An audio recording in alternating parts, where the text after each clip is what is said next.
Slovenska nogometna reprezentanca je pred novim izzivom. V kvalifikacijah za Evropsko prvenstvo bodo nogometaši proti Ferskim otokom in Estoniji morali prevzeti vlogo favorita in doseči 2 zmagi, ki bi znatno povečali možnost za boj za najvišja mesta v skupini, kjer je trenutno s polnim izkupičkom v vodstvu Italija. Proti Ircem so pokazali kompaktnost, ki je niso uspeli kronati zadetkom. Veliko bliže zmagi so bili v Beogradu. V petek v Stožicah izgovorov ne bo. Lahko bi kaj več iztržili tej 2 tekam, ampak dobro, zdaj gremo naprej in zdaj so 2 novi preizkušnji pred nami in naredili bomo vse, da osvojimo vseh 6 točk. Selektor Matjaž Kek je za prvo tekmo poklical nekaj novih obrazov. Mitja Škarabot, Janko Privec in Haris Vučkić so imena, na katera lahko selektor v prihodnosti gotovo računa. Jaz se moram pač dokazovati na treningih in potem bomo videli, kako se bo odločil.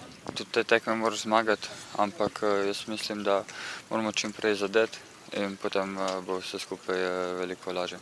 Zdrava konkurenca je v reprezentanci vedno dobrodošla, saj na vrata prve postave trkajo tudi Armin Bačinović, Josip Iličić in Tima Tauš. Mi hočemo doseči to in bomo naredili vse, da pridemo do tja. Razprodan stadion, kot ste rekli, in mislim, da bo lepa tekma in bo užitek igrati. Ferci kljub skromnemu izkupičku v dosedanjem delu kvalifikacij, ko so v 3 tekmah zabeležili prav toliko porazov in obenem danem prejeli kar 10 zadetkov, še zdaleč niso naivni nasprotnik, ki bo iz protinapadov gotovo iskal svoje priložnosti.